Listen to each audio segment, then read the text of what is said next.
cominciamo da adolescente, no? Arriverà a diventare mamma, però vorrei arrivare alla mamma, se me lo permettete.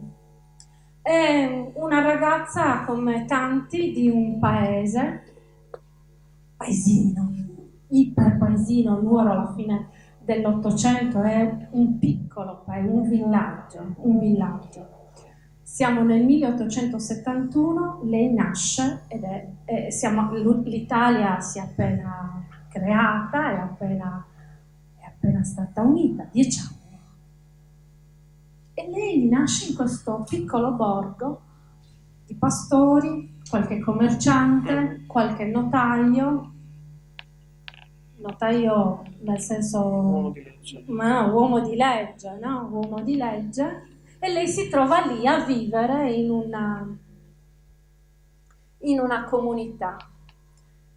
Chissà, donna, non uomo, donna, cosa deve aver pensato, prof? Lei lo racconta, intanto grazie a Simona, grazie al sindaco, all'associazione Andarast per questa bella occasione. E noi quando parliamo di gente, di figure come Eleonora e come Grazia, ne parliamo per parlare di noi. Non è un caso che avete dato tutte e due un'impostazione di questo tipo, cioè scegliamo delle figure che ci consentono di parlare del passato, ma perché sono ancora attive e ci rappresentano. Queste sono due tra le figure che non sono più in discussione, non sono di una parte o dell'altra. Grazia Deledda e Eleonora sono dei simboli e in quanto simboli ci permettono di parlare di storia, ragioni per cui lei aveva bisogno di modernità ed era spinta fin dal principio dei suoi studi elementari ad allontanarsi da quella città in cui sarebbe cresciuta. Tutta la prima parte della vita, sino ai 29 anni, Grazia Deledda non esce da Nuoro, non conosce nessun altro posto che Nuoro sino ai 29 anni, ma da Nuoro fa un sacco di cose.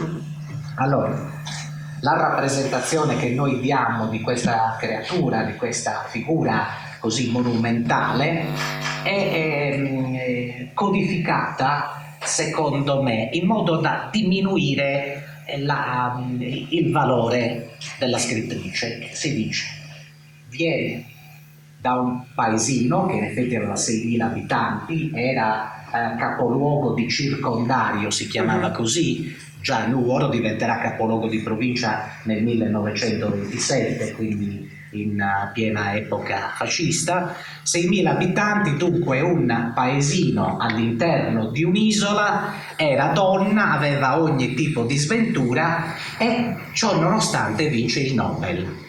Questa rappresentazione è esatta storicamente, è perfetta, e tuttavia è insidiosa. Per quale ragione? Perché mentre si faceva l'unità d'Italia nel 61, in tutto il movimento risorgimentale succedevano cose molto importanti, anche di genere. Anche di genere. Per esempio, a partire dagli anni 60 dell'Ottocento, proprio mentre Deledda era bambina e andava alle elementari, nasce una editoria industriale in Italia.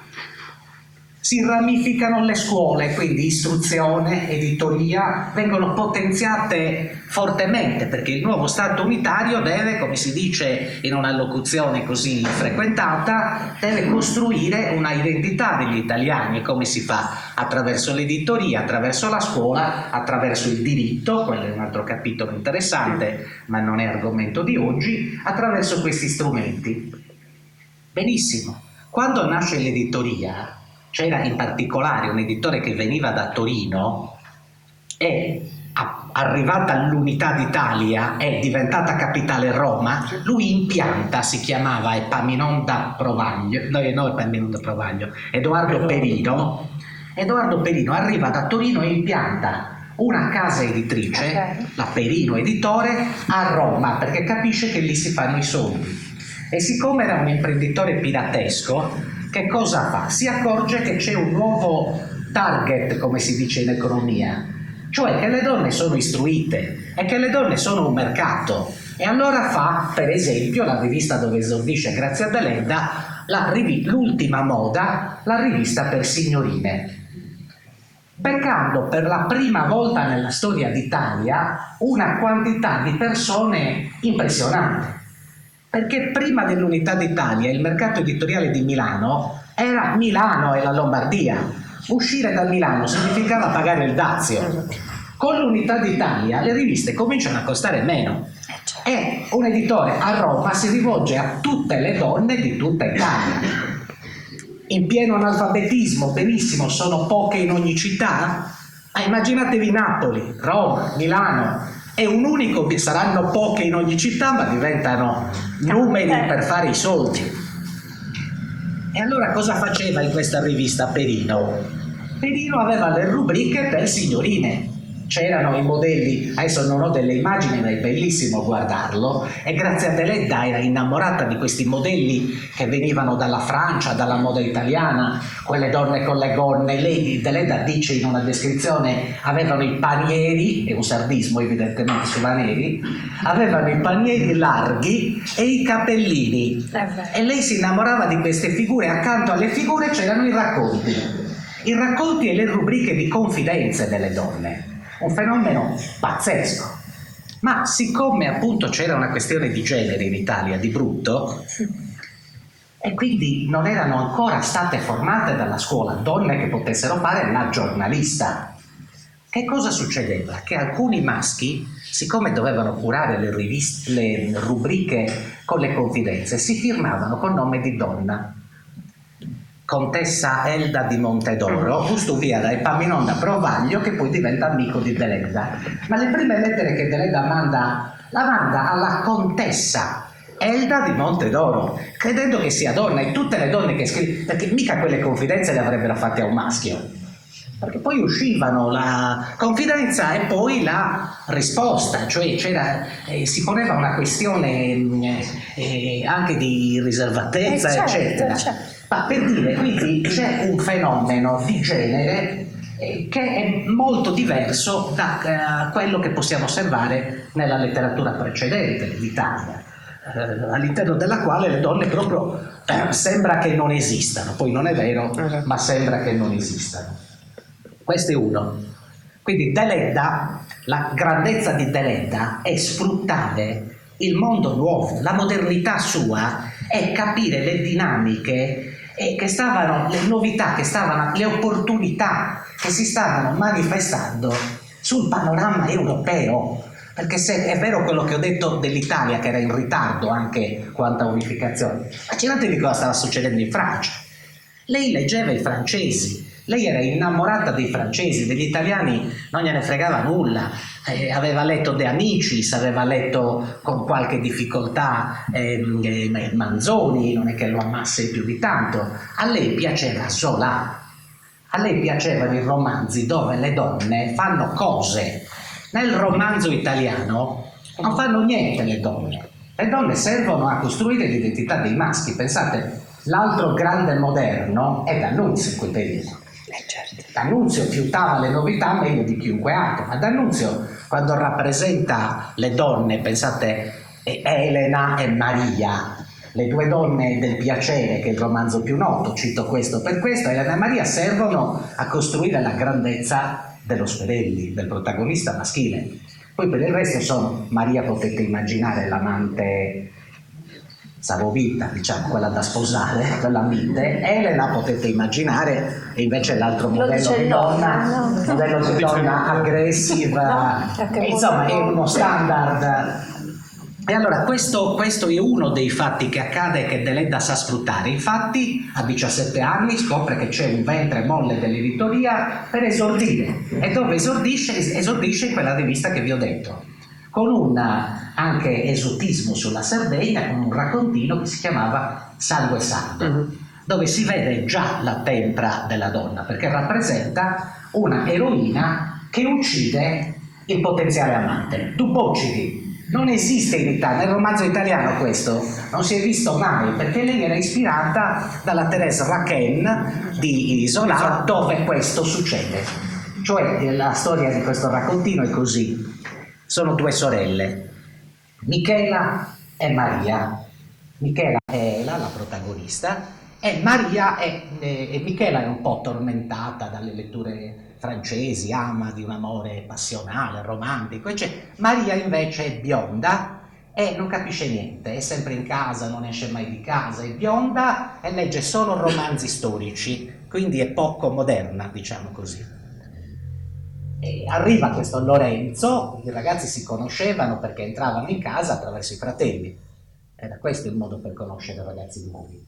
Arriva Lorenzo in questo domo e si innamorano tutte e due di Lorenzo, è logico. E lui c'era. Ama quello che vede, quello che esiste. Ma siccome Lorenzo si innamora della bionda di Maria, Michela inizia ad odiarlo. Sicché non lo uccide, ecco, per dire. Questo è il primo raccontino che lei pubblica nel ventre molle dell'editoria. L'ultima moda rivista per signorine, dando anche alle altre signorine italiane l'idea di donne che fanno cose. Questa è una novità nella letteratura italiana assoluta, cioè fin dall'inizio, poi continua a farlo tutta la vita sino al 36, sino alla morte. E dunque, appunto, ci sono delle novità che lei sa sfruttare e che lei sfrutta. Questa è la vera grandezza sua, cioè la vera potenza anche della sua letteratura. C'è tutta una serie di altre novità di cui lei è consapevole, che lei sa utilizzare bene, ma ci torniamo magari dopo per non fare come appunto usano fare i miei colleghi. Noi siamo famigerati quando ci danno il microfono perché a post pruso, quindi mi interrompo qui e poi diciamo qualcos'altro della sua giovinezza che lei racconta, ecco. Ma lei è una giornalista, ancora non si chiama giornalista, ma comunque è una giornalista, e chi fa il giornalista come noi sa il freelance, cioè il libero professionista, quello che scrive cioè per più di una testata giornalistica, sa quanto sia difficile candidare idee, racconti, testimonianze e candidarsi a far parte di una redazione. Grazia lo fa.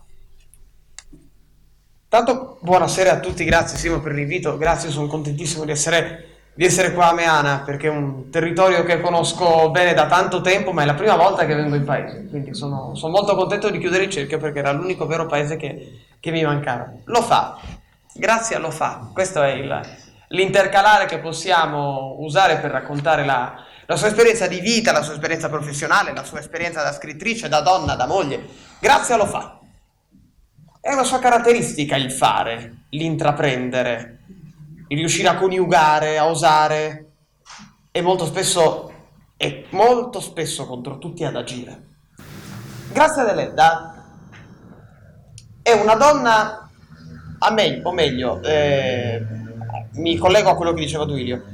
Noi abbiamo parlato finora di donna, ma voi dovete considerare una ragazzina, perché lei quando inizia a fare tutte le avventure di cui ha parlato adesso Duilio, e quando inizia a considerarsi veramente scrittrice, quando inizia a trovare una quadratura del cerchio della sua personalità, del suo estro e della sua vocazione, è una vippietta. A 16, 17, 18 anni. Ma lei vede oltre. Ecco, questa è la caratteristica che vorrei sottolineare, che ha in comune la vocazione del giornalista, che aveva anche lei, ed è questo, credo, il modo migliore per affrontare la discussione. Grazia Deledda vede. Grazia Deledda ha una visione. Grazia Deledda parte dalla Nuoro del 1870, sono 6.000 anime, ma sono 6.000 anime di allora, e riesce a vedere tutte le anime di Nuoro che saranno nei suoi romanzi. Grazia Deledda racconta tutta la Sardegna, non fa sconti, è una stratigrafia perfetta, elegante ma spietata. Pensate alla madre, mi è venuto in mente prima che parlavamo prima di iniziare, Simona dice l'ho appena concluso. 1920. La madre è un testo di una modernità e di una straordinarietà impressionante. La prima cosa che c'è ad Ari, il paese dove è ambientato la madre, è il vento. Ed è un vento che trasporta emozioni, peccati ed espiazioni. Il vero protagonista del romanzo non è la storia d'amore, non è la madre Maria Maddalena, che si logora profondamente della relazione del figlio prete e cerca di trovare una giustificazione prima logica, poi illogica, poi di fede, poi razionale, irrazionale, le prova tutte, non è lì, ma è nel rumore del vento che gira nel paese, che porta e che trascina tutte le anime alla faccia della modernità. Parentesina, 1920 Grazia Deledda affronta il nodo del celibato dei sacerdoti, che è un nodo che ha attraversato le generazioni, continua ad attraversare le generazioni. 1920, chiedetevi quale altro scrittore o quale altra scrittrice nel 1920 avrebbe avuto la forza di affrontare un nodo del genere. Maita Moria Essi, considerato lei, lei ha una visione, lei vede. Ora, Grazia Deledda affronta la letteratura e in generale il suo percorso da scrittrice in tanti modi, ma c'è una caratteristica che bisogna evidenziare. Grazia Deledda voi la potete vedere in due modi, la possiamo vedere in due modi, come una donna straordinariamente capace, che è arrivata ai suoi traguardi con tantissimo lavoro, entusiasmo e una buona dose di fortuna, oppure, per com'è, come una donna che tutto quello che ha voluto, fatto, desiderato e compiuto se l'è andato a prendere. Grazia Deledda a 15-16 anni, quando Duilio gli diceva inizia e parte da Nuoro, Grazia Deledda scrive ai più importanti critici letterari d'Italia. Da dove? Da Nuoro? 6.000 abitanti, 1880. Scrive e dice: io voglio fare un poco di bene al mio paese, alla lettera d'Angelo de Gubernatis. Io voglio fare un poco di bene per il mio paese, io voglio diventare una scrittrice, io voglio raccontare, io voglio descrivere, io voglio narrare, voglio creare e voglio distruggere. Ora, se Grazia Deledda ha, ve lo ripeto perché voi dovete incanalare la testa lì, a 17, 18, 19 anni, da Gubernatis si inizia a sentirlo da quando ne ha 16. Lei scrive: io voglio fare un poco di bene per il mio paese. È qua la visione. E poi quando arriva a Roma, perché poi c'è il grande stacco, perché anche lei capisce perché è furba, perché la grande dote di Grazia Deledda è la furbizia, la caparbietà, la capacità, l'astuzia di intercettare i movimenti. Roma sta diventando il centro. A Roma ci sono altre scrittrici importanti e sarà Roma il centro in cui Matilde Serao, Vania Guglielminetti, Anna Banti, tutta quella corrente importante di donne scrittrici del Novecento avranno il loro centro pulsante, il loro nucleo, e lei si avvicina là. Palmiro Madesani, il marito, diventa, e questo a Luigi Pirandello fa saltare letteralmente la testa, diventa il suo primo collaboratore. Ma perché? Perché annulla. Palmiro Madesani ha una carriera lavorativa ben avviata, è ben ritribuito e ha una bella qualità di vita. Lui rinuncia a tutto questo per aiutare la moglie. Ripeto, siamo agli inizi del Novecento, sottolineiamo con doppio tratto di penna. Lui rinuncia alla sua carriera per dedicarsi alla moglie. Pirandello dà di matto. Scrive un romanzo che si intitola Un marito, suo marito, che è esattamente, cioè, è questa storia ma messa con acidità, una buona dose di maschilismo e tutta un'altra serie di ingredienti messi insieme e serviti molto freddi. Dov'è l'errore? Le hanno bloccato, esatto. L'errore è che ovviamente lui lo fa uscire, lui vuole pubblicarlo, ma ovviamente glielo bloccano. Treves, che tra l'altro era lo stesso editore che in quel periodo pubblicava la Deledda, Simproburu, perché cacchio, mandalo a un altro.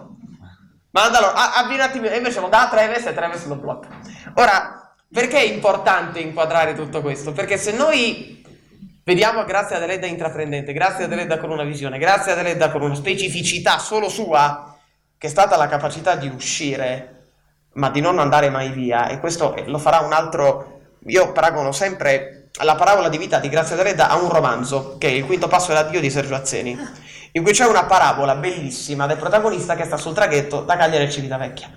E quel dualismo, quel rapporto potentissimo tra gli occhi del mare e gli occhi della terra, gli occhi del futuro e gli occhi del passato, e il vivere il presente in quell'intermezzo, un po' come il racconto Il ponte di Kafka. Lui: io inizio ma io non arrivo, io incomincio ma non termino, io sono là in mezzo, vivo tutto l'intercalare di questo mondo violento ma bellissimo e cerco di capire da dove fuggo o da dove arrivo.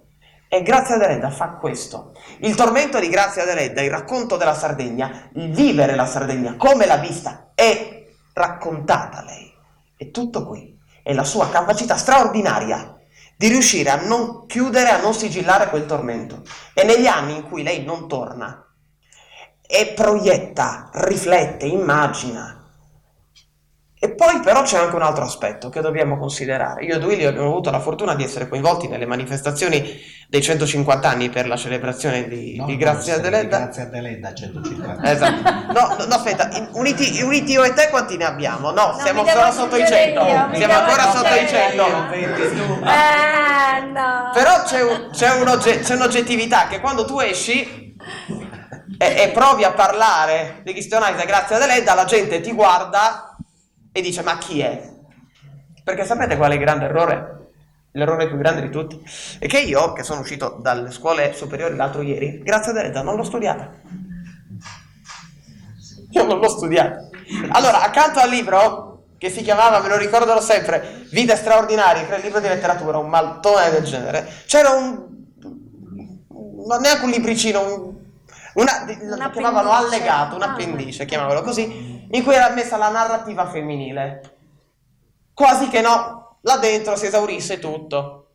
Ora, io perché ho una curiosità, ho la voglia di conoscere le cose, l'ho studiata Grazia Deledda, ma perché l'ho letta, perché mi appassiona, perché a me piace raccontare storie, ma soprattutto mi piace leggerle, mi piace ascoltarle. Io voglio capire come Grazia Deledda raccontare e cerco di capire il paesino che lei avesse in mente, cerco di capire la proiezione del suo sguardo, cerco di capire la sua visione.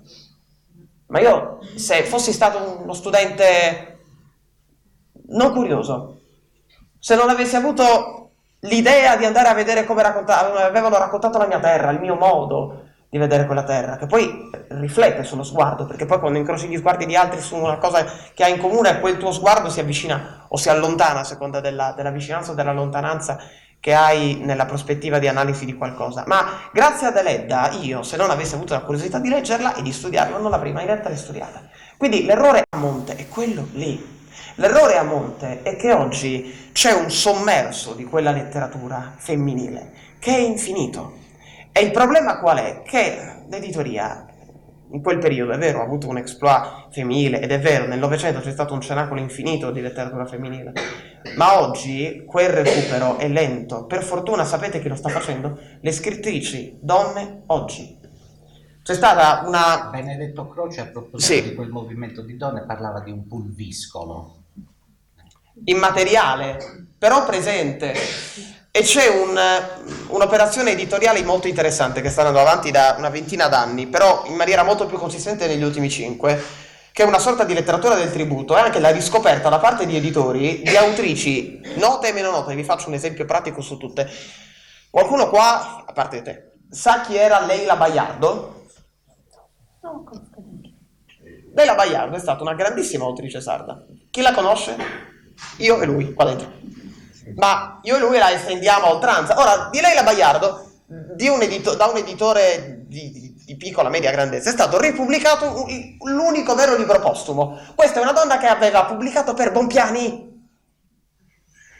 Non stiamo parlando di una casa editrice locale a bassa tiratura o di un libro, stiamo parlando di una donna, di una scrittrice di altissima qualità pubblicata da Bompiani. Nessuno dei presenti la conosce. Ma potrei farvi un altro elenco lunghissimo. Cito Leila Baiardo perché è sarda, perché è un esempio tangibile e concreto. Ecco, io mi auguro che Leila Baiardo non abbia la stessa sorte che ha avuto per decenni Grazia Deledda. Cioè, purtroppo la sorte dell'oblio, perché dobbiamo dirci le cose in faccia. E l'unica vera certezza che ho è che, sapendo il percorso di Grazia Deledda, sapendo il percorso di donne scrittrici che alla fine ce l'hanno fatta, sono uscite, penso ad Essa Morante, una su tutte, c'è la possibilità che lei non abbia lo stesso destino. Forse questa è la cosa più importante, sapere che c'è stata una parabola di storia che l'ha vista oscurata, ma che forse la luce sta proprio in quella loro capacità di risorgere, o meglio, nella capacità che ha il pubblico, che abbiamo noi lettori, di farli risorgere. C'è un passaggio però che provo a risponderti, se mai questa suggestione possa trovare un indirizzo, e che c'è stato specialmente dal dopoguerra a oggi, no vabbè, forse sino agli anni '80, un ripudio. Mia nonna diceva, se parli in sardo non è civili, no? Non è civile. C'era stato un ripudio della sarditudine o dell'essere sardo, ma non per essere, ma poteva essere calabrese, siciliano, qualunque, dell'essere regionale in virtù di un'omologazione, di uno standard, no? Educativo, di buone maniere, di buon fare, linguistico, no? Di vestiario, Grazia non veste l'abito tradizionale. Grazia ama i bustini, no? Ama le sottogonne, ama i cappellini vezzosi. Si diceva vestirsi in borghese. In borghese. Lei lo dice anche per esatto. alcuni suoi personaggi femminili, vestiva un po' in costume, un po' borghese. Borghese era quando non indossa lei, non abbiamo immagini di lei col costume di Nuori, certo. No, allora, sì, è verissimo quello che dici. Chiudo solo questo. Posso fare una domanda? No, dopo. No, prima che intervenga io. No, dopo finiamo il dialogo e poi vi chiedo anzi di incominciare a preparare i vostri pensieri. Noi, grazie ad Aleda, ce la siamo letti a canne al vento, ce la siamo dovuti sciroppare, no? Scusate, cioè, diciamo quello che è. La dobbiamo leggere per forza fra la seconda e la terza media, quando ti va male anche alle superiori. Ma questa donna antiquata, no? Con questa immagine, oggi siamo nella giornata ideale, per chi ci vedrà dopo, Meana è avvolta dalla nebbia, una giornata piovosa, quasi di allerta meteo, avvolta nella nebbia, dai, però siamo seduti, tranquilli, Ma siamo tranquilli, però avvolta nella nebbia, e ciò che regna è il silenzio, no? Nei romanzi della Deledda è il silenzio, e anche quando c'è silenzio le non parole, gli sguardi, tu leggi ma stai guardando un film.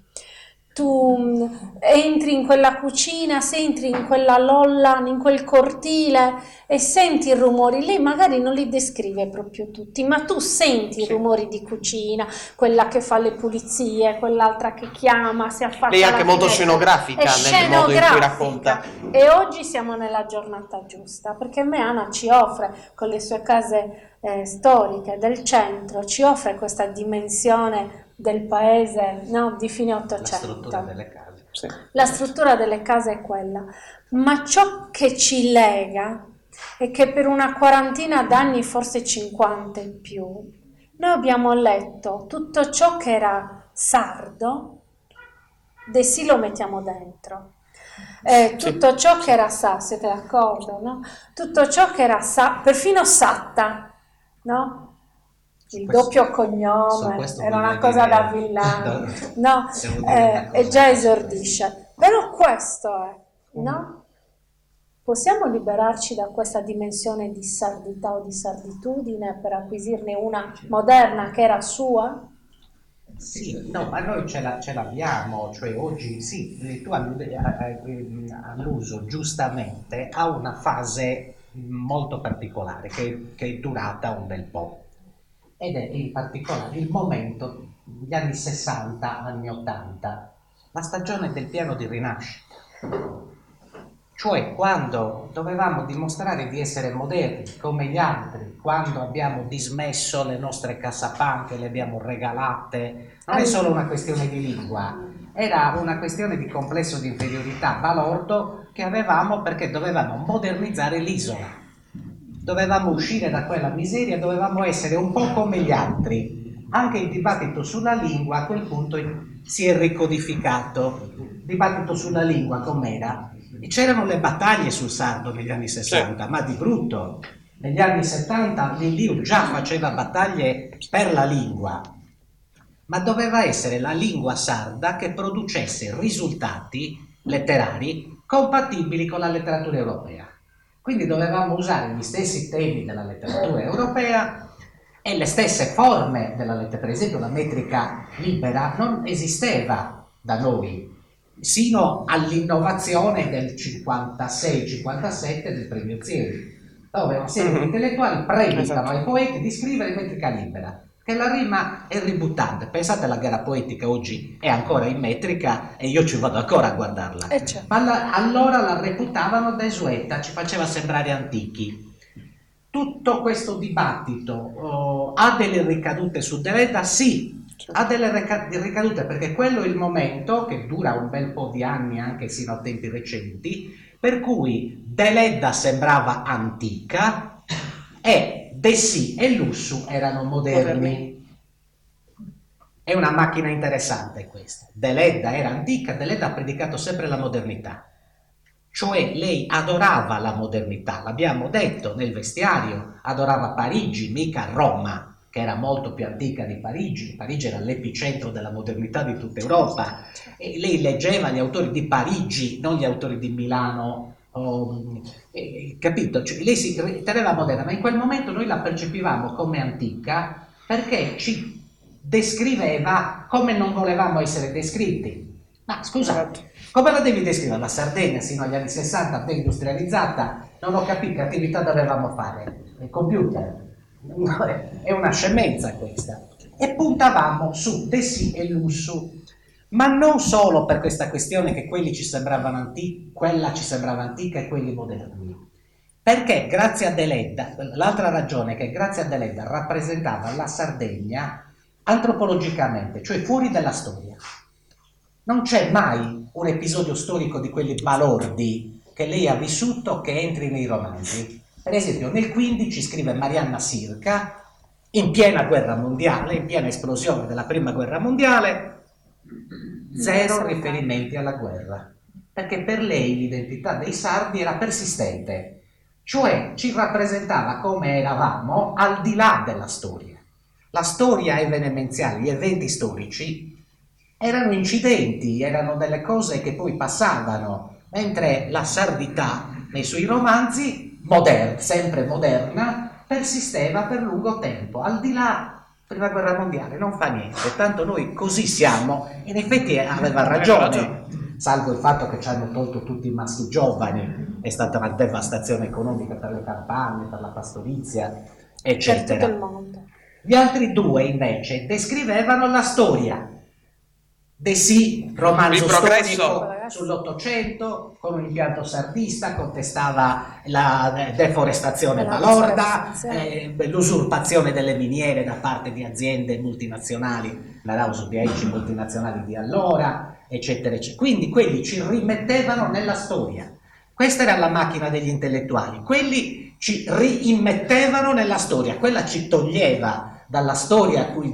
E questa... Ma non è mica eso, non è che sto accusando intellettuali, sto parlando di intellettuali poderosi, che erano ma era il tempo in cui dovevamo, lo chiamavano rinascita. Nella nostra Costituzione sarda, all'articolo 13, c'è proprio la parola rinascita, con l'impegno dello Stato a farci rinascere, avevamo un motto su prima. Cioè, quindi era difficile amare Deledda per quegli intellettuali, ma la cosa è arrivata sino al tempo, per esempio, di Giulio Angioni, che era un intellettuale di sinistra molto impegnato per lo svecchiamento della regione, per l'internazionalizzazione, e lui quando era giovane certo non era esente, ma Manuzzu, per esempio, un grande intellettuale, grandissima intelligenza. Chi ha vissuto quegli anni non può essere accusato di aver vissuto quegli anni, però questa era la macchina che ha individuato tu di rimozione di Deledda. E poi c'è il fatto di genere, è più facile mettere in campo due maschi che non certo. Ciò nonostante lei stavi è un accennando monumento. Stavi accennando a Satta. Ecco, Satta è un altro discorso, perché Satta è diventato, tu dici Bustiano o Salvatore? No, se no faccio la gaffa no, certo. di come si chiama. Qualcuno se la dico, ai giornalisti in particolare se la dicono. E Salvatore Satta è un altro discorso, perché Salvatore Satta noi lo percepivamo come una grande personalità, che era un rettore dell'università, era una figura nazionale pazzesca, ha scritto un manuale di diritto che era adottato sicché io ero studente all'università, capito? Quindi lui aveva come punto di... Poi era un signorotto locale di Nuoro, una famiglia rilevante contro la quale lui si scaglia anche nel romanzo, contro la quale lui fa ironia, ma lui quello era a Nuoro.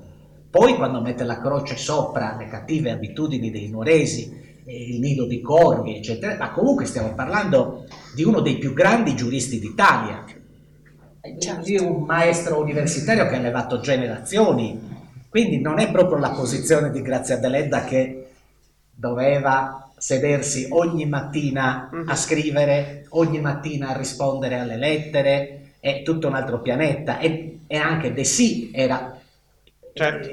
Non ci ha mai abitato a Villa Cidro, era sempre a Roma, e anche quando è stato rimandato nello a stesso Sassari, condominio di Maria Lai. nello stesso vabbè, ma loro due io ho parlato anche con Maria Lai, mi ha raccontato che appunto. erano affezionati, Si guardavano di finestra in e finestra. sapeva da sempre in domu di Giuseppe De Sì, andava sempre, perché si affacciava, andava a chiacchierare, passava tutta la sera lì. Maria mi ha confidato che il personaggio Valentina lo ha suggerito lei.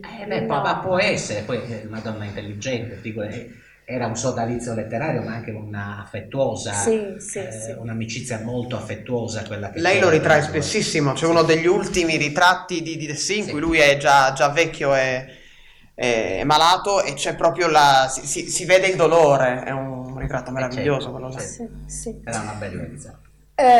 Faccio l'ultima domanda, Matteo, e poi apriamo alla conversazione con tutti.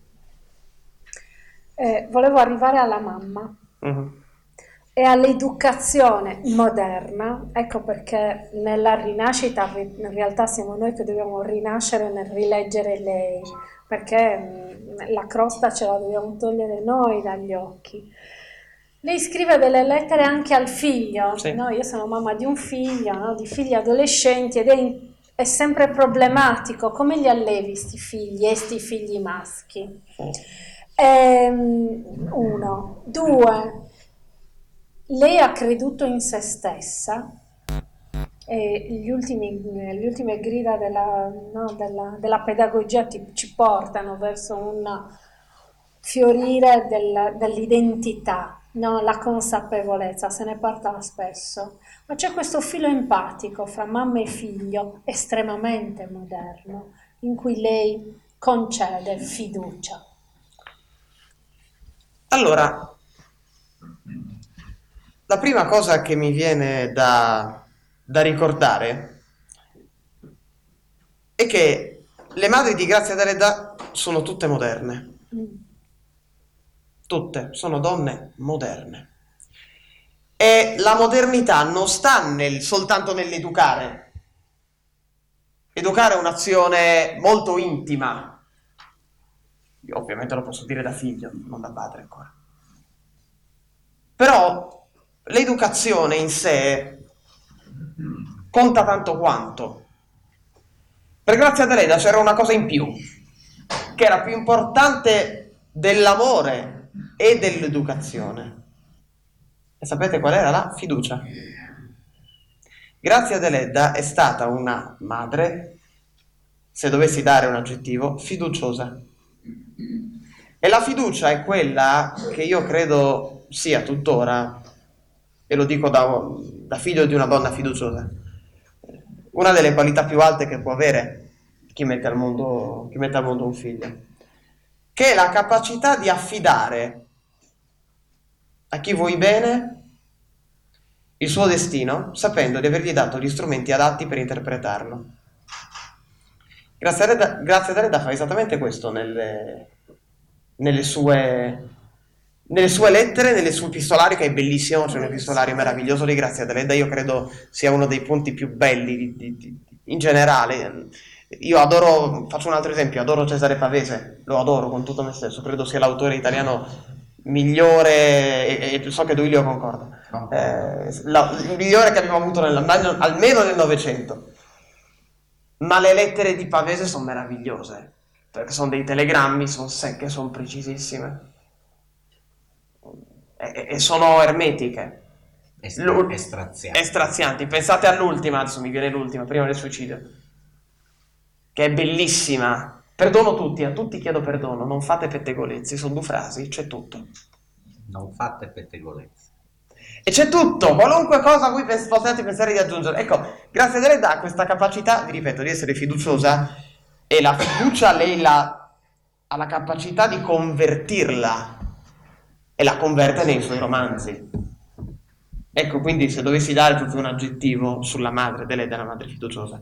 Tornando invece sulla consapevolezza, sull'autoconsapevolezza, chiudo il cerchio rispetto a quello che dicevi tu all'inizio. Ad Ellefi c'era scritto Gnosis Auton. E faccio un esempio ancora più concreto. Forse io le dinai conosci te stesso, certo. Perché non è che tutti hanno fatto il classico nel mondo. Chi è che ha fatto il classico qui? Vabbè, ma per definizione un numero esiguo. Sì, tendenzialmente sì. Però Certo. non essere così settoriale per noi che abbiamo fatto il classico. No. Lo scientifico? Facciamo tutto. Anche io. Vabbè, nessuno è perfetto, vedi, ecco, hai capito da dove arriva, vedi? Identitaria. Anche perché il classico qui non c'è. Anche perché il classico qua non c'è. C'era là. C'è, e poi è a Sorgono, no? Il classico? No, scientifico. Oh, c'è lo scientifico. Beh, è uno dei danni, la signora stava parlando dell'investimento nel territorio, uno dei danni cruciali che sono riusciti a fare È stata perdere, decapillarizzare tutto questo, esatto. Però vi faccio un esempio. Vuol dire conosci te stesso, per chi come me non ha fatto il classico. Te lo perdoniamo. Te lo perdoniamo sempre, esatto. C'è un asse importante sull'autoconsapevolezza e io me ne sono reso conto da un po' di tempo, cioè da quando ho la possibilità di frequentare, di aiutare le comunità di minori. Io questo territorio lo conosco bene perché vado molto spesso ad Arizzo, dove c'è appunto una di queste comunità, e io là ho visto qualcosa di splendido e di straziante, che è la fragilità immensa che oggi si vive in maniera quasi nascosta. Io la vedo in maniera evidente, ma è una fortuna quella di vederla evidente, perché ogni volta che esco da lì mi rendo conto che i sentimenti che dentro quelle mura sono portati a un estremo, in realtà sono uguali. Io prima di entrare in quelle realtà avevo una teoria sugli esseri umani. Dicevo, tutti gli esseri umani sono diversi, differiscono. Dopo esserci stato per tanto tempo, ho cambiato completamente idea. Tutti gli esseri umani sono uguali, precisi, identici. Differiscono per caratteristiche minori ed è solamente una scorza. Ma dentro sono uguali, identici. E io credo che questo sia un punto fondamentale. Grazia Deledda arriva molto vicino a questa idea. Grazia Deledda fa una comunione di emozioni. Ed è una comunione di emozioni molto, molto forte, soprattutto sul suo rapporto e su un rapporto che lei ha molto profondo con la natura. Siamo tutti esseri naturali, apparteniamo tutti a qualcosa di più grande, di più importante, di più imponente di noi, e abbiamo la capacità all'interno di quel sistema di entrare e di uscirne in maniera molto coerente, ma mai collaterale. E questo è forse il dato più importante. Grazie a Deledda questa cosa la coglie con una potenza e una efficacia che molto spesso mi lascia senza parole. E lo dice uno che ha letto, grazie a Deledda, ha letto Canne al vento in seconda media e l'ha odiato. Io ho odiato Canne al vento in seconda media. Riferimento non a caso. Esatto, io l'ho odiato Canne al vento in seconda, io ve lo giuro. Io l'ho letto, 1, non l'ho capito, 2, non l'ho apprezzato, 3, mi fai una verifica e io lo strumentalizzo. Io ogni volta che incontro un professore. Ragazzi, ci succedeva anche con i professori. Esatto. La scuola non è un luogo di promozione della Esatto. La scuola è un luogo di insegnamento. È un luogo di insegnamento. Tutti noi, io, certo, i classici latini li ho letti quando facevo vela in biblioteca, non mi piaceva quello che mi proponeva il prof. Ma infatti io dico sempre ai professori e ai ragazzi di distinguere una lettura da un compito di lettura. Esatto. Che sono due cose completamente diverse. Io ho fatto il compito di lettura di Grazia Deledda. Ho fatto il compito di lettura di Valerio Massimo Manfredi, lo scudo d'Italia, sbamma mi danno, poi morri male, perché vi lo giuro, è stato tremendo. Però quello era un compito di lettura, non era lettura. Il problema dei ragazzi di oggi, con tutti i ragazzi non leggono, a parte che non è del tutto vero, perché il ragazzo legge se viene invogliato a leggere e se viene condotto a una lettura o se segue un suo gusto o una sua propensione. Però nella stragrande maggioranza dei casi, se dobbiamo generalizzare, anche se io le odio le generalizzazioni, i giovani leggono meno. Ma è anche vero che non si distingue la lettura dal compito di lettura. E per essere autoconsapevoli, per essere cittadini migliori, per essere persone migliori, forse adulti migliori un domani. Armati, ma non armati, perché l'arma non mi piace. Strutturati, no? Io uso strumenti, per avere gli strumenti adatti a conoscere e capire il mondo. La prima cosa che devi fare è cercare di capire quelle storie che il mondo l'hanno disegnato e che hanno cercato di dipingerlo. Questa è una frase che Duilio credo mi abbia sentito dire 350.000 volte. No, ma è saggio quello che dici. C'è una frase su tutte. Io penso che la letteratura non sia altro che un lungo elenco delle vite degli altri. Noi leggendo le vite degli altri cerchiamo di capire quanto di quelle vite appartiene a noi e dall'altra parte della barricata, scrivendo le vite degli altri, noi cerchiamo di incunearci e di incastrare il nostro pensiero all'interno di un ecosistema più grande, oppure di capire attraverso la nostra scrittura quanto c'è di nostro o di non nostro nel mondo che vediamo. Questo è l'asse. Basta, vai. Quanto c'è di tuo in questi inverni? Negli inverni della Deledda e nel tuo inverno. Matteo ha scritto Tu hanno che infondi tutti, ma no, era l'ultima, ma me l'hai servita così sul piatto d'argento. Era un cross. Il dolore crea l'inverno. Che differenza c'è in questi inverni, in questi venti, in questo freddo, nelle nevi? Stai chiedendo di paragonare me alla Deledda?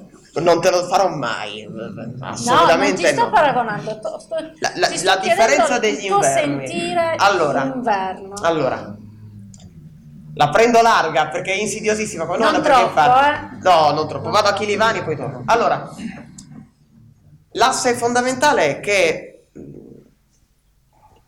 in Grazia Deledda il freddo alla fine, prima o poi finisce, o comunque è stemperato. Da me no. Io inizio un romanzo, questo è il mio quarto, però è stato il primo che ho iniziato a scrivere. La primissima versione si intitolava Abbecedario delle cose bianche. Era un elenco dalla A alla Z dei grandi mali di vivere del protagonista. Partiva dalla A che era annientare, quindi recava tutte le cose che lo annientavano, arrivava alla Z che era zavorra, e quindi elencava tutte le cose che lo appesantivano, dopodiché prendeva un bel fucile, tagliava la canna e si suicidava. Allegria portami via, sai, ricchi e poveri in confronto. Dicevano quei comici, la gioia di vivere di nuovo. Esatto, è tutta là. Però poi avevo 14 anni quando l'ho scritto e l'ho lasciato andare, l'ho ripreso dopo un annetto e mi sono reso conto che non era la fine che meritava quel protagonista, non era la fine che meritava quella storia. Quindi l'ho riscritto da zero, l'ho intitolato Carne e Neve. Carne e Neve, che era il titolo provvisorio di questo poi alla fine, ed era la storia di uno spalaneve. E voi direte, tu sei Casteddaio, sei cresciuto al Poetto. E non eri nato nell'85. Non ero nato nell'80. Poeta, e la domanda è logica e la risposta pure. No, io ero un'idea, io sono un sacco di idee. Adesso voi mi odierete, io ve lo ricordo, io sono 2001 ragazzi, ve lo ricordo, ve lo urlo. Non esistono però, non ancora, però il ragionamento era quello, cioè può esserci un inverno dell'animo, un inverno esterno, e soprattutto qual è la figura che può mediare tra tutto questo? E io ho trovato un uomo, l'ho trovato perché poi alla fine mi è ritornato in mente la prima volta che ho visto la neve. Io ero alle elementari, feci un filino di nevischio a Cagliari, io me lo ricordo ancora, quel giorno ero con un grembiule blu scuro con lo stemma delle macchinine qua sul cuore. 2009. Sì, venne giù un po' di nevischio e tutti i bambini, poi immaginate i cagliaritani, la neve, tutti i bambini con il topo sci per andare a Monte Orpino con il tutti di corsa, ma io ero a Monte Orpino, ero in via Sbadazzoni, quindi ero letteralmente là. La maestra ci porta fuori e io mi rendo conto di una cosa, perché c'era un rumore infinito, urlavano i bambini, urlavano i bidelli. Io ricordo signor Gigi, che era un gigante, iniziava qui, finiva a Ploaghe, un uomo infinito. E lui contemplava questo cielo che veniva giù bianco, pesantissimo, e lui era là davanti pietrificato. C'erano i bambini che urlavano, le macchine che passavano che urlavano, che facevano un rumore assordante, la gente che si fermava per strada, la gente che usciva dai balconi, c'era un dramma infinito, faceva rumore tutto, la neve no. La neve non fa rumore. Io questa cosa la capisco lì per la prima volta e mi manda completamente in tilt. Al che vado dalla mia maestra Roberta, e le chiedo: maestra Roberta, ma perché la neve non fa rumore? Maestra Roberta mi guarda, mi accarezza, mi guarda negli occhi Che ha detto non uscire. e poi fa: no, peggio, dai, da te sta arrendo a Galloni, non neanche quello. Dice, mi guarda, mi accarezza e fa: no Manuel, non lì no, perché c'era un mio compagno deficiente che si era letteralmente scioria in due, e allora a quel punto io sono: no Manuel, no, lì no, ho perso la risposta alla domanda della vita. L'ho scoperta il giorno dopo, quando sono andato a Fonni, perché era venuta tanta di quella neve che mio padre... Io la domenica per me è un giorno di casa, tutti dicono gita fuori porta, e mio padre è sempre a casa, è stato la domenica, quindi c'eravamo un complemento di stato in luogo. Quel giorno lui si sveglia e dice: no, andiamo a Fonni. Glielo diciamo al papà che dice che... Andiamo a Fonni, non l'ho detto, lui lo sa. Andiamo a Fonni, cacchio a Fonni. Allora andiamo a Fonni, tutto bianco, e io lì capisco che il Senza bianco cappello. annulla i colori. È una cosa che mi colpisce subito. Cioè il bianco ti inibisce la distanza, inibisce la profondità. E in quel momento realizzo, perché per la prima volta vedo un uomo che spala la neve. E io ho sempre creduto, ma quella era la fantasia di un bambino, che quando un uomo spala la neve la eliminasse in qualche modo quasi virtuale, no? Evanescente, prende la neve e la neve va via. E invece la ammucchia, non è che la sposta. E quindi riprendendo questa immagine che io avevo sempre tenuto molto, avevo custodito negli anni, perché volevo usarla bene, e ho pensato: ma se in un mondo dove cade neve, quindi tutti dimenticano, e quindi la neve copre le cose e le fa dimenticare, l'uomo che spazza la neve ricorda, ma se ricorda vuol dire che la ammucchia, e quindi è in grado di capire cosa ricordare e cosa dimenticare. E quindi alla fine il dolore del dolore crea l'inverno, e il modo in cui uno spala neve, che si chiama Dirle Gasol, spazza la neve e quindi ricorda, oppure la ammucchia e quindi dimentica. Fine, basta. La domanda di recupero fatta. Francesco è il primo. Francesco, tu volevi fare una domanda. No, ma era una domanda molto semplice, perché non riuscivo a capire questa modernità che loro hanno descritto di Grazia Deledda, con il suo modo di scrivere, come ha rappresentato la sua vita e la vita dei sardi, in cui lei si è trovata completamente immersa, e come ha fatto e come concilia questi due aspetti con la modernità. E sono due mondi completamente diversi. Come riesce a conciliare? Rispondi tu. No? Sì, Poi un'ultima cosa. Lei diceva che... è una bella domanda. Tu dicevi. Tu dicevi dicevi che aveva odiato Canne al vento, e quindi Sì. Grazia Deledda. E mi sembra strano, perché il tuo modo di scrivere, a leggere il tuo libro, mi sembra molto vicino al modo di scrivere di Grazia Deledda, al modo di esprimere la vita e il contesto così del mondo. Il tuo modo di scrivere è molto simile, proiettato, tra l'altro, scusa un po' il mio volo pindarico, proiettato un po' nel mondo della narrativa russa. Infatti tu due poi... Hanno la stessa grinta, te lo posso È dire. una domanda, La grinta. lei ha fatto una domanda di grande interesse. Per rispondere basta evocare il terzo romanzo di Grazia Deledda, che si chiama Fior di Sardegna. I primi due romanzi di Grazia Deledda non sono ambientati in Sardegna. Memorie di Fernanda è ambientata in un'Europa che Deledda non conosceva, tra Germania, Spagna, la protagonista è una bambina, quindi la Sardegna non c'è. Poi c'è Stella d'Oriente, che è ambientato in Basilicata, in un paese che era stato raso al suolo nel Medioevo, e che lei non so come sapesse il nome di questo paese, è completamente ambientato in Basilicata e nelle ultime pagine compare la Sardegna perché uno degli attori del romanzo va a sbentiare, come diciamo noi, in Sardegna per dimenticare un amore fallito e incontra una ragazza, racconta tutta la storia che noi abbiamo già letto, la racconta questa ragazza che trasforma l'esperienza di questo giovane in ciò che noi abbiamo già letto, in un romanzo. La vita diventa un romanzo attraverso le mani. Dopodiché arriva Fior di Sardegna. Come concilia? E qui con quel romanzo rispondiamo. Fior di Sardegna, la protagonista nasce in un paese, la prima protagonista che si chiama Maura, nasce in un paese che si chiama X, del centro Sardegna. Noi sappiamo che è Nuoro, da una serie di indizi che ci dà la scrittrice, si chiama X, nasce Maura, orfana di padre, viene adottata dallo zio che la manda a studiare a Sassari. Va bene? Questa è la trama. Dopodiché questa si fidanza con un aristocratico di Sassari, torna a X e porta libri, cappellini, novità urbane, tutte le cose le novità, i libri che non si potevano leggere, questa li porta da Sassari e c'è una cuginetta che prende i libri da leggere, che si chiama anche lei Maura, la cugina, la figlia dello zio adottivo dell'altra.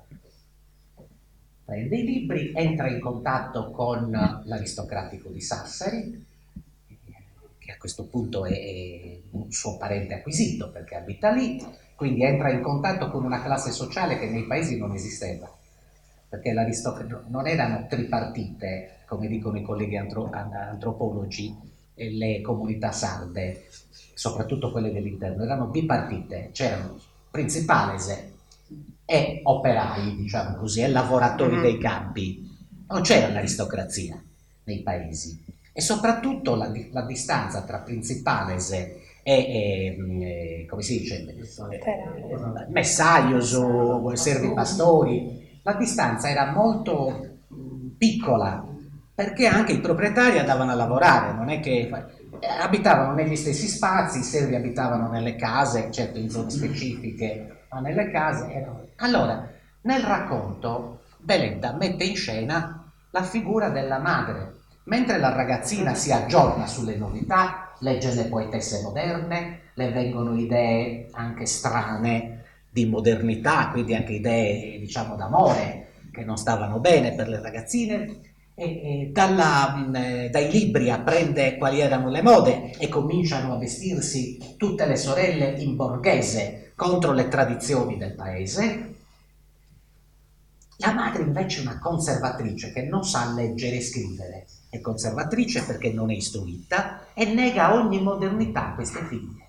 Lì si consuma la lotta tra le istanze dei giovani che vogliono distruggere una parte e rifondare una parte delle regole sociali, e questa è la dinamica antropologica normale che ci deve essere in ogni comunità, in ogni luogo. I giovani spingono per la novità e noi sono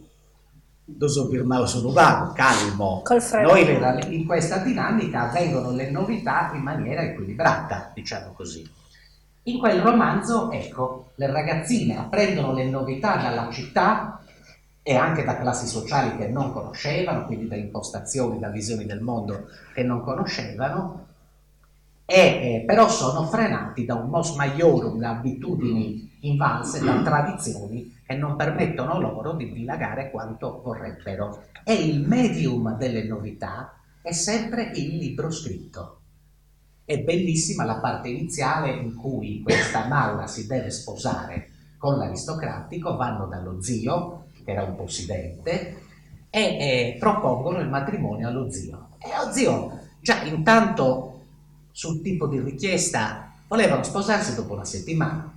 Lo zio dice no, guarda che qua non si fanno così, non esiste, e gli spiega come si fanno i matrimoni lì, che tutta la comunità deve essere coinvolta, le pubblicazioni di allora, diciamo così, cioè che bisogna stare un po' insieme in modo che tutti ti vedano ed eventualmente se c'è qualcosa da ridire la possano ridire, coinvolgimento di tutta la comunità. Ma a un certo punto e l'aristocratico chiede allo zio: lei conosce la poetessa contessa Lara che andava di moda in quel periodo? E lui dice: no, io veramente non conosco, e fa l'elenco dei poeti che conosceva, poeti sardi, Paulicu Mossa, i grandi poeti sardi della tradizione sarda.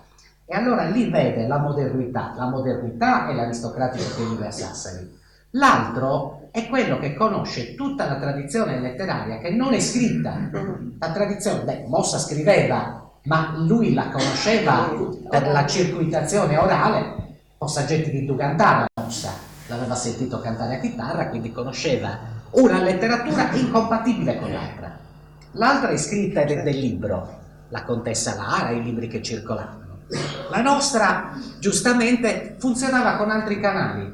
Era orale, in sardo e non in italiano, eccetera. Lì, in quel libro, lei vede davvero la frizione e in realtà Deledda sta descrivendo la forza con cui lei, siamo nel 1891, aveva 20 anni, la forza con cui lei stava iniziando a scardinare, a prepararsi a partire, diciamo, e anche a orgogliosamente affermarsi come scrittrice, perché poi a loro è vero che la contestavano, ma lei negli anni 90 è un monumento letterario nazionale, cioè giovane, a metà degli anni 90, è conosciuta, è già tradotta in Francia, ha rapporti con come hanno detto, De Gubernatis. Nel 92 inizia a scriversi con quest'uomo. Quest'uomo non saprei a che personaggio confrontarlo oggi, perché non esiste un monumento così grande. Questo dirigeva 13 riviste. Una era di sanscrito ed è uno dei maggiori sanscritisti della sua generazione. Studi indiani che oggi sono un pilastro degli studi umanistici.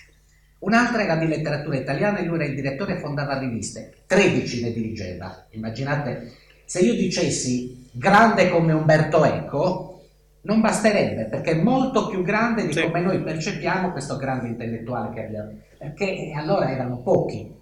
E lei è in contatto con quest'uomo la incarica di scrivere uno dei volumi di un progetto etnologico, demologico che stava facendo in tutta Italia, tradizioni popolari di Nuoro. Lo chiede a lei nel 94, lei aveva 23 anni.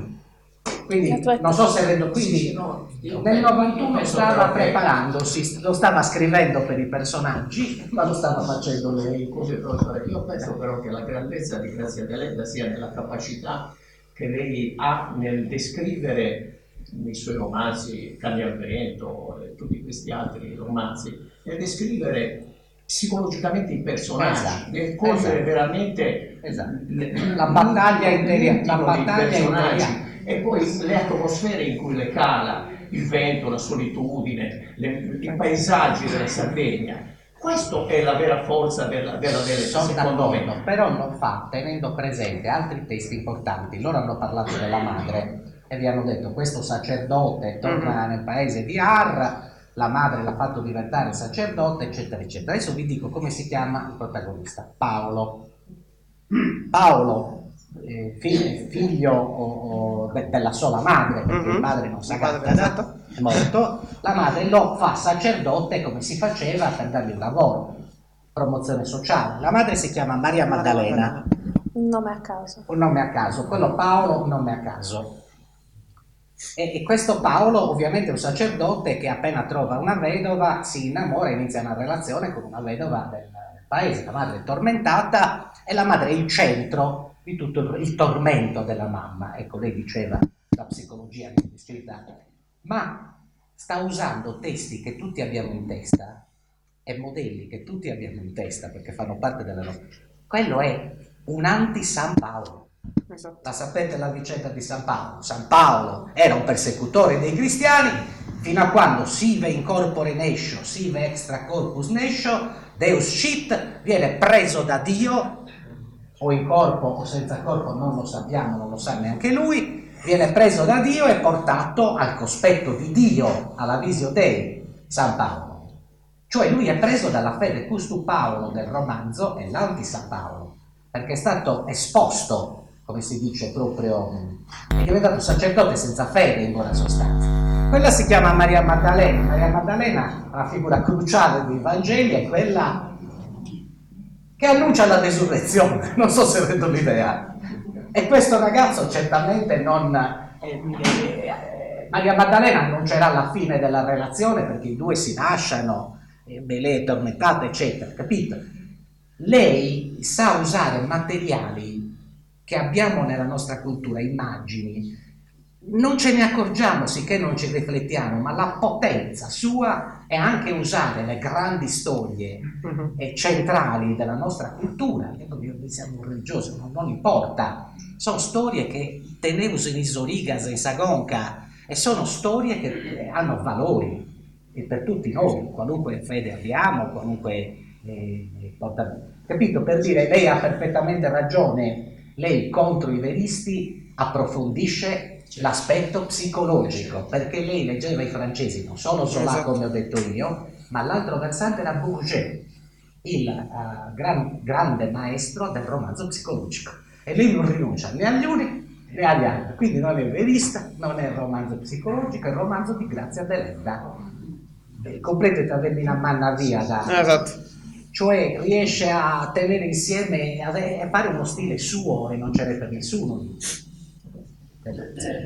Poi io al volo, sull'altra, proprio volante, allora, ogni lettura, quando la rielabori, quando poi alla fine vai a scrivere una storia tua, ti entra dentro e in qualche modo esce. Coscientemente, io non credo che Grazia Deledda sia tra gli autori che hanno ispirato il romanzo. Io ho letto molti americani, ho letto David Foster Wallace, ho letto Hemingway, che io adoro, è il mio autore preferito in assoluto. Anche se per Hemingway è meraviglioso. L'altro giorno ho fatto una lezione all'Università della Terza Età su La breve vita felice di Francis Macomber, che è un racconto di una bellezza straordinaria. Un altro autore che c'è, che io ammiro molto, è Michele Mari. La prosa di Michele Mari è quasi tra lo psichedelico e psicotico, devi avere una buona pazienza nel trovare le parole giuste di Michele Mari, e io ho cercato come esercizio di stile in questo romanzo, proprio come mia ricerca personale, di arrivare a un compromesso tra la semplicità e l'efficacia. Io ho provato una scrittura barocca nel mio precedente romanzo, che non mi ha convinto come stile, cioè non mi vedevo nel modo in cui era scritto quel romanzo, che però era funzionale alla protagonista, che era una ragazza ceca che doveva scoprire Venezia negli anni 70, quindi il barocco mi serviva per dare l'immagine e il rumore della scoperta, non avendo lo strumento visivo, dovevo arrivare sullo strumento sonoro. Quella era una ricerca, qua ce n'è un'altra, però questa mi ha convinto di più, questa mi ha colpito di più. Quindi dietro questo romanzo ci sono molti americani, che poi, questo voglio dirlo in maniera esatta, perché è un errore che si fa molto spesso. A me piace, e lo posso dire perché leggo in inglese come sono scritti gli americani. Chi non legge in inglese dovrebbe dire mi piace come è stato tradotto un autore, perché c'è sempre un'enorme discrepanza. Io vi faccio un esempio proprio concreto: il romanzo è stato tradotto in francese, il mio, questo qua, è diventato La douleur fenêtre l'hiver, e in Francia, e io l'ho riletto in francese, e alcune frasi, alcune visioni sono simili, ma la stragrande maggioranza, per quanto fedelissima, ha una sfumatura, un'intenzione diversa. Per cui anche lì è interessante capire le differenze, no? tra un aspetto e l'altro. Altre letture che ci sono qua, c'è molto Chekhov, moltissimo Chekhov, soprattutto Il giardino dei ciliegi. E poi ci sono veramente tante letture. Io sono uno che ha letto relativamente tardi. Io ho iniziato, voi direte grazie al cavolo, a 15 anni. Ho iniziato a 15 esatto. Ho iniziato a 15 anni con Ken Kesey, con il primo romanzo mio è stato Qualcuno volò sul nido del cuculo, che è un romanzo strepitoso. Poi ho approfondito tanto, mi entusiasma da morire la letteratura nordica, tutto il catalogo Iperborea. Se avete la possibilità di di comprare quei libri là, sono meravigliosi, ci sono dei testi meravigliosi. La questione della neve, il senso di Smilla. Mirna per la neve, certo. Poi c'è un film, il romanzo di una bellezza Sì. stratosferica sui tipi di fiocco di neve. C'è una profondità c'è una importante, cultura certo. della neve non indifferente. Ma c'è veramente qualunque tipo di approccio.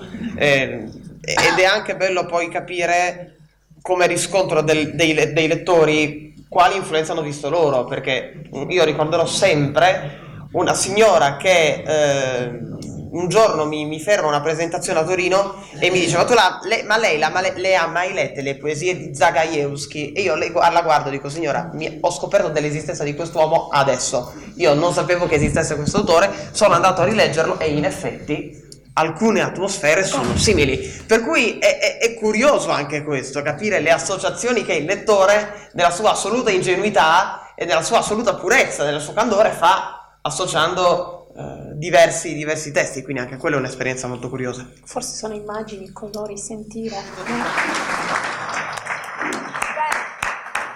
Grazie a tutti per essere qui, grazie a Sandala che mi ha dato tanta fiducia e con cui abbiamo costruito tanto, a Nina e tutte le donne di Sandala che si sono adoperate, no? Grazie al sindaco, all'assessore alla cultura per essere stati qui con noi e alla prossima.